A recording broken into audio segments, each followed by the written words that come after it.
In bunker, Khamenei names possible successors amid war as Israeli strikes intensify. Iran's supreme leader prepares for worst-case scenarios, including his own assassination. Amid escalating Israeli airstrikes that have rocked Iran's capital, Supreme Leader Ayatollah Ali Khamenei has reportedly taken refuge in a secure underground bunker, according to 3 senior Iranian officials with knowledge of his war contingency plans. Fearing targeted assassination by Israel or the United States, the 86-year-old cleric has suspended most electronic communications, relying instead on a close aide to relay orders to military commanders.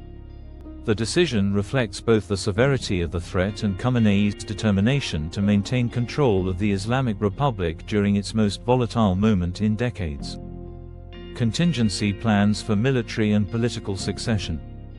Khamenei has outlined a detailed line of succession, not only for his military chain of command, which has lost key commanders in recent strikes, but also for his own position as supreme leader.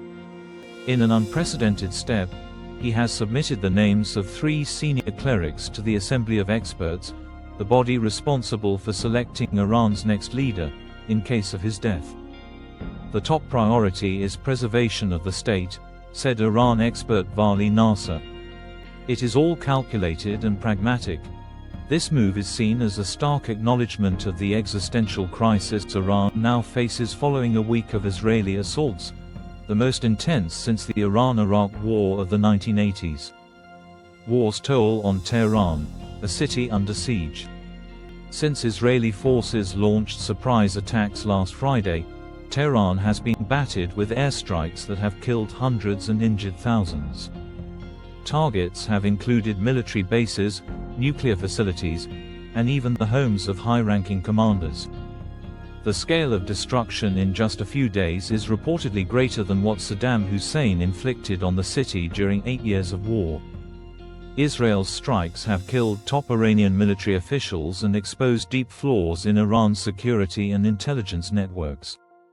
Covert Israeli operatives and domestic collaborators are believed to have smuggled drones and missile parts into Iran months in advance, catching the regime by surprise. Public silence, private mobilization. Khamenei has addressed the nation only twice since the war began, via pre-recorded video messages filmed in his bunker beside the Iranian flag and heavy curtains. In one message, he declared, "The people of Iran will stand against a forced war. We will not surrender." Typically based in the highly fortified Beit Rabari leaders' compound, in central Tehran, Khamenei rarely leaves his residence. But the gravity of this moment has driven him into seclusion, underscoring how deeply Tehran has been shaken. Excluded from succession, Mojtaba and Raisi. Interestingly, Mojtaba Khamenei, the supreme leader's influential cleric son once rumored to be his heir, was excluded from the succession shortlist. So too was former President Ebrahim Raisi, who was killed in a helicopter crash in 2024 and had been considered a strong contender.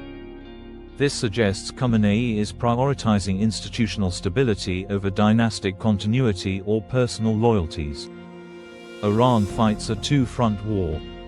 Beyond the aerial assaults, Iran believes it is also battling a covert ground war. Officials report Israeli-aligned cells launching drone strikes from within Iranian territory, hitting critical energy infrastructure and military sites. "It's clear we experienced a massive security and intelligence failure," admitted Mahdi Mohammadi, a top advisor to Iran's parliamentary speaker, in a leaked audio briefing. "Our senior commanders were assassinated within an hour. We failed to detect the enemy's preparation months in advance." A nation at a crossroads. With US President Donald Trump weighing whether to join the conflict, Iran's leadership is bracing for multiple scenarios. Diplomats and insiders say the political structure is still holding, for now, but dissent is simmering beneath the surface. Khamenei's rare move to preemptively name his successors shows that even as he vows defiance, he is also preparing for the unthinkable, the end of his reign and the transfer of power in wartime.